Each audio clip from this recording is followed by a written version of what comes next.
Əziz qoçlar və xüsusən də yüksələn bürcü qoç olanlar, gəlin görə 2026-cı ildə sizi nələr gözləyir? Əziz qoç bürcləri, xüsusən də yüksələn bürcü qoç olanlar, 2026-cı il sizin üçün olduqca önəmli və vacib bir ildir. 12-ci və 6-cı evinizdə tutulmalar baş verirdi 2025-dən bəri, hətta 2024-ün sonundan bəri. 2024-ün sonundan bəri 2025 müəyyən qədər bəlkə psixoloji olaraq sizin üçün yüngüldən çətinlik keçmiş ola bilər. Ruhani, spiritual ya da şuuraltı ya da psixoloji olaraq müəyyən yorğunçuluqlar yaşamış ola bilərsiniz. Amma bununla yanaşı olaraq karman enerjisi çox güclü işləyir. Bilmirəm bunu müşahidə eləmisiniz ya yox, amma 2025-də əslində sizə səhv eləyən bir çox insan cavabını alıb. Əgər siz düşünürsünüzsə cavabını almayıb, inanın ki, cavabını alıb. Bununla yanaşı sağlamlıq və ya iş həyatında da bir çox qoç bürclərində dəyişim küləkləri əsirdir və 2026-cı ildə də bu mövzularda güclü enerjilər hələ də aktivdir. Belə ki, 2026-cı ildə ruhani, spiritual olaraq dəyişimlər, transformasiyalar, psixoloji olaraq transformasiyalardan keçə bilərsiniz, şuuraltı olaraq dəyişimlərdən keçə bilərsiniz. Çünki tutulmalar 12-ci evinizdədir. Ondan əlavə 6-cı evinizdə olacaq tutulma ya iş həyatınız, ya günlük rutin, ya diyet, ya da sağlamlıq kimi mövzulardan biri ya da bir neçəsi ilə əlaqədar dəyişimlər gətirə bilər. Bununla yanaşı əziz qoçlar 2026-cı ildə şir və dolça tutulmaları olacaq. Bu sizin 11-ci və 5-ci evinizdədir. 2026-cı ildə sevgi həyatınızla bağlı dəyişimlər yaşaya bilərsiniz. Evli olanların uşaqları ola bilər ya da uşaq mövzuları ilə bağlı dəyişim, transformasiyalar özünü göstərə bilər. Bununla yanaşı həm də bir çox yüksələn qoç və qoç bürclərində hobilər, yeni hobilər tapma, yeni maraqlı bir şeylər tapma, belə eşqin enerjisini zirvədə yaşama, həyatdan zövq alma ya da sevgi mövzusunda dəyişim yaşama kimi mövzular bol-bol gündəmdə ola bilər. Buna əlavə olaraq 2026-cı ildə böyük şans qapıları da sizin üçün açıla bilər. Belə ki, 2026-cı ildə 11-ci evinizdə baş verəcək tutulma, xəyallarınız, arzularınız, ümidlərinizlə bağlı dəyişim və transformasiyalar gətirə bilər. Həyatınızda sizin üçün xeyir uyğun olmayan dostluqlar həyatınızdan çıxa bilər və çox daha maraqlı və ya önəmli insanlar həyatınıza dost olaraq girə bilər. Yəni uzun sözün qısası 2026-cı il sizin üçün olduqca maraqlı, güclü, həm qüvvətli, həm də qarışıq enerjilər daşıyır. İndi bir dənə şanslı, bir dənə də biraz sərt bir mövzudan danışacağam. Birinci sərt mövzudan danışıram. 2026-cı ilin fevralın 14-də Saturn sizin bürcünüzə keçəcək və 3 il orada qalacaq. Bu dönəmdə karmalarınızla üzləşə bilərsiniz, sınaqlar çəkə bilərsiniz və həyatınızla bağlı biraz böyüyə bilərsiniz. Həyatınıza bir səbir, böyümə gələ bilər, güclənmə gələ bilər və bəli, bəzi dərslər alacaqsınız.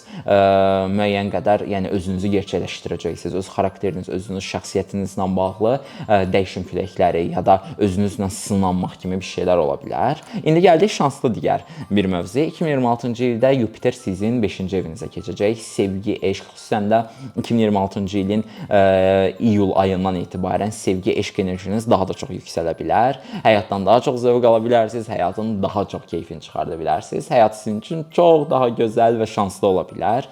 Həyatınızda buna əlavə olaraq yeni əyləncələr, maraqlı hobilər və əyləncəli şən mövzular gündəmə gələ bilər. Genel olaraq həyatınızdan zövq alacaqsınız. Uşaq istəyənlər üçün də, xüsusən də yüksələn bürcü qoç olanlardan uşaq istəyənlər üçün də 2026-cı il olduqca dəstəkləyici və yəni həyatında bir çox dəyişim gətirə biləcək bir ildir. Bununla yanaşı əziz yüksələn qoçlar, sizə deyəcəyim başqa bir şeylərim varmı? Var. Belə ki, yüksələn qoçlar 2026-cı ilin ilk qoçlar və yüksələn qoçlar 2026-cı ilin ilk 6 ayı ərzində həyatınızda ev, yuva, ailə ilə bağlı şanslı enerjilər daşıyırsınız. Ev almaq istəyənlər üçün daha şanslı bir dönəmdir. Mal, mülk, ev, yuva, ailə üzvləri ilə bağlı daha güclü və daha şanslı enerjilər var. Bununla yanaşı yanvar ayının 3-ü manifest eləməyiniz üçün möhtəşəm bir dönəmdir. Yanvar ayının 6-sı da həyatınızda sevgi, eşqlə bağlı bir çox manifest edə bilərsiniz. Yanvarın 8-i sizin üçün çox xüsusi bir tarixdir. Sevgi enerjisi çox yüksəkdir o ərəfələrdə. Bu ərəfələrdə kainat enerji göndərə bilərsiniz və bəlkə də həyatınızda o ərəfələrdə biri də girə bilər. Yanvar aylarına baxdığım zaman ən sərt ay, ən sərt günlər 27, 26, 27, 28, 29, hətta 25, 26, 27, 28, 29-u belə deyən, təxminən fevralın 1-nə qədər olan period. Bu dönəm isə sizin üçün biraz sərt, travmatik və çətin ola bilər. Biraz daha ehtiyatlı olmaqda yanaşı var. Bundan əlavə olaraq Qoç bürcləri görək başqa aylarda çox iddialı gördüyümüz şeylər varmı sizin üçün? Fevral ayında tutulmalar baş verir. Yəni o böyük dəyişim enerjiləri fevral ayında olduqca güclüdür. Bundan xəbəriniz olsun. Bununla yanaşı mart ayında da tutulmalar davam edir. Sizin həyatınızda çox böyük təsir yarada biləcək. Mart ayının 19-u xəyallarınızı, arzularınızı, diləklərinizi manifest etməyiniz üçün çox önəmli bir tarixdir. Mart ayının 22-si də ilin ən ruhani günüdür. İstəklərinizi, arzularınızı manifest etməyiniz üçün ayrı bir səviyyədə güclü enerjilər işləyir. Aprelin 17-si isə çox gözəl və çox bərəkətli bir yeni ay baş verir. Bolluğunuz, bərəkətiniz arta bilər. Elə sizin öz bürcünüzdə də xarici görünüşünüzlə də bağlı dəyişimlər ola bilər. May ayına baxdığımız zaman cinsəllik, seksual enerjilərin aktiv olduğu güclü enerjilər sizin üçün aktiv olacaq. Dəyişdirici enerjilər var. May ayının 14-ü diləklərinizi, arzularınızı manifest etməyiniz üçün gözəl bir tarixdir. İyun ayına baxanda iyunun 9-u xəyallarınızı manifest etmək üçün gözəldir. 26-sı biraz daha xəyal qırıqlıqlarına daha meylli olduğunuz bir dönəmdir. Xüsusən sevgidən yana biraz ehtiyatlı olun o ərəfələrdir. Yəni mən dediyim 2-3 gün sağa sola. İyul ayının 31-i manifest üçün bir şeyləri, imkaniyyat enerji göndərmək üçün yaxşıdır. Avqustun 27-si yaxşıdır. 28-i hər cür rituallar çox daha güclü işləyə bilər. Oktyabr ayının 24-ü həyatınızda çox eşq dolu gözəl enerjilər var. Ona görə diləklər diləmək, arzulamaqla əlaqədar gözəl zamandır. Noyabr ayına baxanda noyabrın 4-ü dilək diləmək üçün gözəldir. Noyabrın 9-u rituallar üçün yaxşıdır. Dekabrın 11-i isə həyatınız üçün çox şanslı, gözəl, manifestlər edə biləcəyiniz, enerji göndərə biləcəyiniz dönəmdir. Dekabrın 24-ü isə ailə, ev, yuva mövzuları ya da yaşadığınız yerlə bağlı güclü enerjilər aktiv olacaq. Yəni uzun sözün qısası sizin üçün olduqca iddialı, olduqca gözəl enerjilər var, əziz Qoç bürcləri.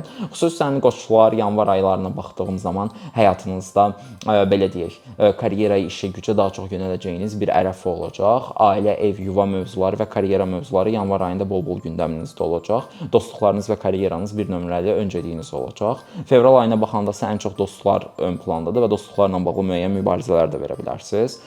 Fevral ayının 17-si tutulmadır, unutmayaq. Mart ayına baxdığım zaman mart ayında biraz da içə qapanıq hiss eləyə bilər, həssas hiss eləyə bilərsiniz. Amma mart ayı sizin üçün olduqca bərəkətli, gözəl bir aydır. Sevgi enerjiniz də arta bilər, ruhani enerjiniz də arta bilər, ön plana çıxarsınız və son dərəcədə bərəkətlidir. Sadəcə gizli düşmənliklər və psixoloji yorğunluqlarla qarşı-qarşıya gələ bilərsiniz. Aprel ayı enerjilər yüksəlir, sizin üçün olduqca uğurlu, gözəl, şanslıdır. Biraz mübarizələr, çətinliklər var, amma genel olaraq çox güclü hiss eləyəcəyiniz, enerjili hiss eləyəcəyiniz bir ay olacaq. May ayına baxdığım zamansa, may ayının 18-nə qədər olduqca gözəldir. Güclü enerjiləriniz var. Lakin may ayının 18-dən sonra bəlkə bir damcı maddi olaraq mübarizələr verməyə başlaya bilərsiniz. Enerjiniz biraz düşə bilər. İyun ayında eyni şəkildə enerji biraz daha sizin üçün sakitdir və çox belə bomba hərəkətlidir deyə bilmərəm. Amma 30-u Yupiter 5-ci evinizə keçir və iyunun 30-u iyuldan etibarən sevgi enerjiniz ekstra çiçəklənir deyə bilərik. İyul ayına baxdığım zamansa Vener 6-cı evinizə keçir. İş həyatından yana gözəl şanslarınız olacaq. 11-ci evinizdə də bir dolunay olacaq. İyulun axırlarına doğru olduqca şanslısınız. İyul ayında qardaş, bacı, qohum, əqrəbə, qonşularına bağlı biraz mübarizələr verə bilərsiniz. Ağlınız, zəkanız çox yaxşı işləyəcək. İntellektual olaraq da özünüzü inkişaf elətdirə bilərsiniz. Bu dediklərim yüksələn Qoçlarda vəbşi güclü işləyəcək. Ən çox çalışın yüksələn bürcünüzü ön planda qulaq asın, amma öz bürcünüzə də qulaq asa bilərsiniz. Avqust ayına baxdığınız zamansa yaxın çevrə, qohum, əqrəbə, qonşu, qardaş, bacılar və ailə mövzuları gündəmdədir. Biraz daha sakit aydır sizin üçün. Çox bomba. Sakit yəni tutulma falan olacaq, amma biraz enerjiniz zaman-zaman düşə bilər. Biraz depressiv, həssas hiss eləyə bilərsiniz. Daha hər şey xətrinizə dəyməyə, xüsusən iyul və daha doğrusu avqust və sentyabrda daha meyllidir. Oktyabr ayına baxandasa Mars şirə keçir. Başlıca fokusunuz sevgi, eşqdir, uşaqlardır. Həyatınız hərəkətlənir, seksual həyatınızda olduqca canlana bilər oktyabr aylarında. Borc, kredit kimi mövzular gündəmə gələ bilər. Oktyabr ayında uzun müddət ödəmədiyiniz, vermədiyiniz borc kreditlərdən üzləşə bilərsiniz, qarşılaşa bilərsiniz. Buna yanaşı maddi mövzular bol-bol gündəmdədir və münasibət, evlilik, ciddi münasibətlər, sevgi kimi mövzularda bəlkə gündəmə gələ bilər. Noyabr aylarına baxdığım zamansa 8-ci evinizdə gördüyüm qədərilə yenə cinsel enerji çox güclüdür. Noyabrın 25-dən sonraki periodda bir də dekabrda sağlamlıq və iş həyatı biraz çətin və mübarizəlidir. Lakin noyabr ayında xaricə getmək, səyahət etmək üçün əsasən də dekabra doğru daha da çox şanslı və gözəl enerjilər sizin üçün var 2026-ya baxanda. 2026-nın 21-dən sonra karyera ilə bağlı daha güclü dəstəkləyici enerjilər var. var və dekabrın 10-undan sonra həyatınız biraz daha rahatlaşacaq, daha sakitləşəcək. Dekabr ayının 4-ündən etibarənsə başqa yerdən gələn pul, borc, kredit kimi mövzularla bağlı şanslı və rahat enerjilər daha çox aktiv olacaq və siz daha çox dekabr ayında iş həyatına yönələcəksiniz. Noyabr ayında və oktyabr və noyabr ayında daha çox sevgiyə yönələ biləcəkkən dekabr ayında biraz da iş həyatına doğru fokuslana bilərsiniz. Bundan əlavə olaraq aylıq yorumları da bildirirəm daha detallı, daha dərin bir şəkildə. Ay məni izləyərək bürcünüzə nələr olacağını baxa bilərsiniz. Çalışın xüsusən yüksələn bürcünüzə baxın. Əgər sənin yüksələn bürcün qoçdursa nə gözəl. Amma əgər öz bürcün qoçdursa bu dediklərim yenə sənə aiddir. Amma ən güclü və ən dəqiq proqnozlar üçün həmişə yüksələn bürcünə baxmalısan. Bunu gedib internetdən yorumcu.com var. Hər yerdən yox, hər yer başqa səhv göstərən yerlər də var. Amma yorumcu.com-dan baxa bilərsən, olduqca düz göstərir çox zaman. Arzulayıram ki, sənin üçün möhtəşəm bir il olar 2026-cı il. Həyatında bilirəm ki, böyük dəyişimlər gətirə bilər. Ən xeyri, ən gözəl şəkildə olsun əziz qoç və yüksələn qoçlar. Sevgi və işıqdan qal.